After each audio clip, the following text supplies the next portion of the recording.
So in terms of data, there's a lot of input that is coming in. In terms of visual data, if you speak, there's satellite imagery, there is lidar-based data, there is drone-based data.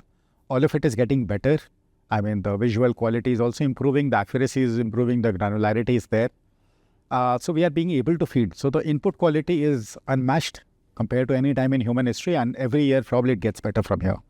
What is also challenging is, for any, kind of human analysis, a lot of this is not simply possible because of the absolute size and number of data. The periodicity. For instance, in smart meters, we are taking 96 packets every day, every 15 minutes, 44 attributes. That is multiplied by millions and millions of consumers. So when you look at the absolute data size, it is mind-boggling. For any kind of decision making to avoid false positives, you need to train your models better.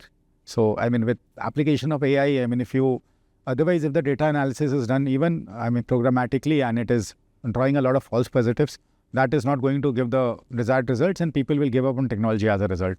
So for users to stay engaged, for the personnel of Discom or the personnel of our company to stay engaged, the data has not just to be accurate, high quality, but also the decision making that is coming out of that data, or whatever is the managerial insight, or if say vigilance activities have to be conducted, maintenance activities have to be conducted, they need to be more and more accurate. The accuracy range has to go up from 10-20% to say 70-80%.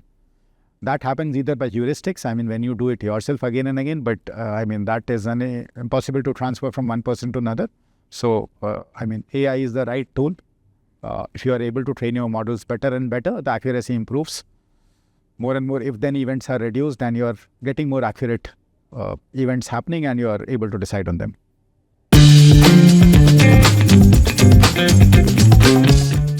So, already in network planning, we are seeing that with more RE ingestion in the network, there is a timing issue. So there is both a spatial and temporal challenge, which unless represented on a map. So where is the power coming from?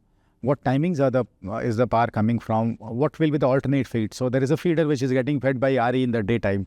Where is the feed coming from? So this will require a clear load flow study to understand where is the alternate source, whether the alternate source will be overburdened by supplying to multiple feeders in the night, which will have similar kind of daytime supply, or if there is possible, is it possible, and in case there is a limitation. So probably it's best to store the daytime energy at the level of the feeder and re-engage the feeder in the night using that battery power. So all this decision making will only happen when you have the proper maps in place, proper tools to analyze, and this is very dynamic also. So the entire EV economy or the hydrogen economy will be highly dependent upon accurate representation, as well as timeliness of power availability. So power is not just an absolute quantity now, it is also a timely quantity. So the daytime power is a different commodity compared to the nighttime power. So what will be the best use of daytime power? Whether it will be to be fed into the network right away, or there has to be a back down somewhere upstream so that that power can be released in the night, or somewhere else recharge has to happen on a battery. So these are multiple decision making that have to happen at the state level, and probably some of these at even the national level. So this will only happen when you have an integrated data analysis at one place. Otherwise, if we take decisions in silos, if there's a decision happening at feeder level or something, it will never be an accurate decision making. So, with RE, the importance has only grown. Conventional power was one way. Now there is bidirectional. There are prosumers who will be supplying power to the grid in turn. So this makes for very complicated grid economics, but that can be solved when you have the right load flow, right representation.